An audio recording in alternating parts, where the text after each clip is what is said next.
Oui, bonjour, je suis le docteur Fadel Seibou et je vais vous parler de l'hémospermie, c'est-à-dire la présence de sang dans le sperme. Et elle est généralement bénigne, mais peut parfois révéler une pathologie sous-jacente. Elle représente 1 à 2% des consultations urologiques et est plus fréquente chez les hommes de 30 à 40 ans et après 50 ans, liée notamment aux pathologies prostatiques. En zone tropicale et équatoriale, est liée au risque accru d'infections parasitaires et des maladies sexuellement transmissibles.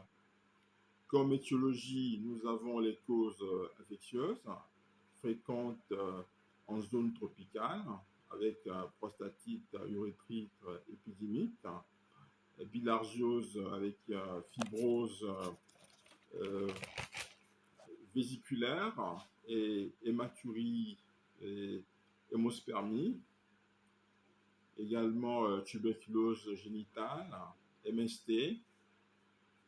Voilà, nous avons les causes traumatiques ou post-opératoires avec la biopsie prostatique. On remarque jusqu'à 80% des cas post-biopsie.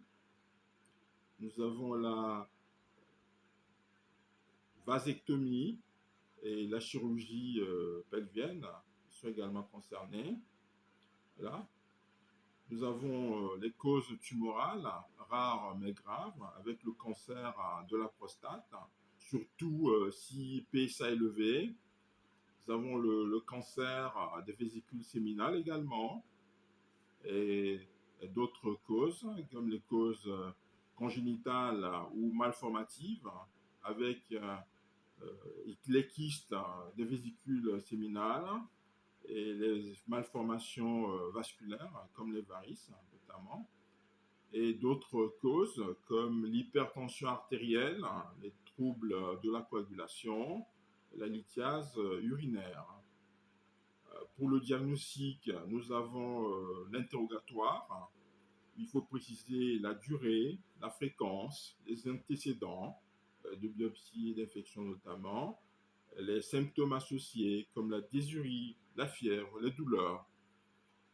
Comme examen complémentaire, nous avons comme examen clinique d'abord, nous avons le toucher rectal, surtout.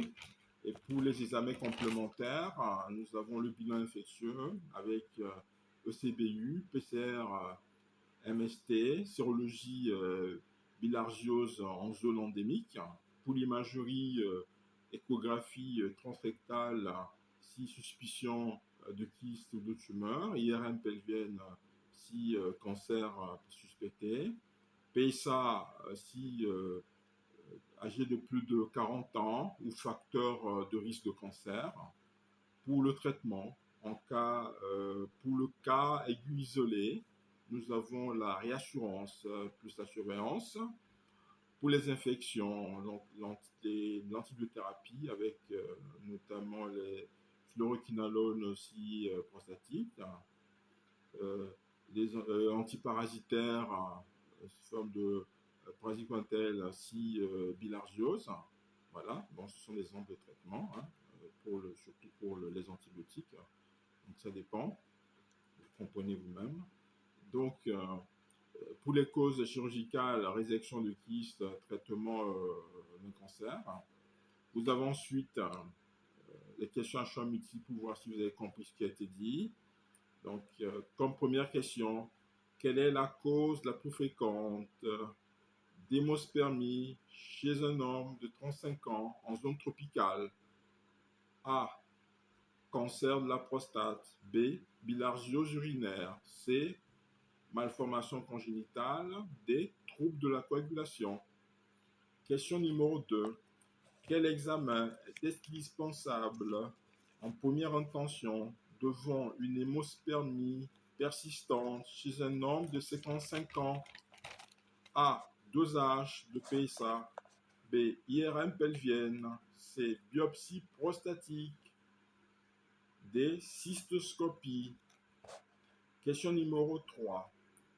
Quelle est la prise en charge initiale d'une hémospermie isolée chez un homme de 30 ans? A. Traitement antibiotique systématique. B.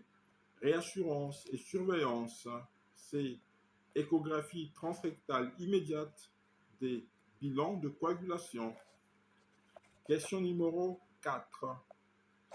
Quel parasite doit être systématiquement recherché en cas d'hémospermie en zone d'endémie africaine? A. Plasmodium falciparum. B. Schistosoma hematobium. C. Trypanosoma brucei. D. Leishmania donovani. Question numéro 5.